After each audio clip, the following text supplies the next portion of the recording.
Start. మేము వెడకుంట్ల పాఠశాలలో 5వ తరగతి చదువుతున్నాము. తెలుగులోని నీతి పద్యాలు చెప్తాము. Very good. నా పేరు రిషిత. నేను 1వ పద్యం చెబుతాను. అలిగిన నాలుగక ఎప్పులు పలికిన మరి వినని ఎట్లు ప్రతివచనంబు పలుకక బన్నకు వడియడ తలపకు ఉన్నతడు చూపే ధర్మజ్ఞుడిలన్. నా పేరు వర్షిత.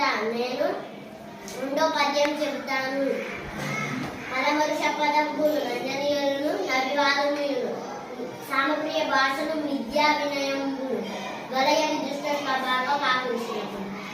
నా పేరు ఏనుగుల. నేను 4వ పద్యం చెబుతాను. తనువున మిలిగిన ఎరుగుల నలుమున బుచ్చంగా వచ్చు నది నిష్ఠురతని మనమున నాటిన మాటలు విను వెన్ని పాయములను వెడల ఎదిప. నా పేరు సాత్విక. నేను 5వ తరగతి చదువుతున్నాను. నేను 5వ పద్యం చెప్తాను. పాపములకెల్లా నెక్కుడు పాఠకములు శూన్య క్రోధ లోభములు శూన్యకాత్మ వాడి ఎంటు జయించిన వాడు గాని ఎంత భారమ ధార్మికులని ఎన్నబడడు. నా పేరు పాపని. నేను 5వ తరగతి చదువుతున్నాను. నేను 6వ పద్యం చెప్తాను.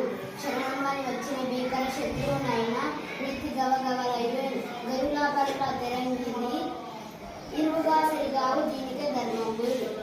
నా పేరు విజయలక్ష్మి. 7వ పద్యం చెప్తాను. చదవవాడ పిల్లలు చదివిన సద్ద సత్యలేక చేతులతో కలిగి చదవాడ జనులకు చదివించే 4 వద్ద చదువును తండ్రి.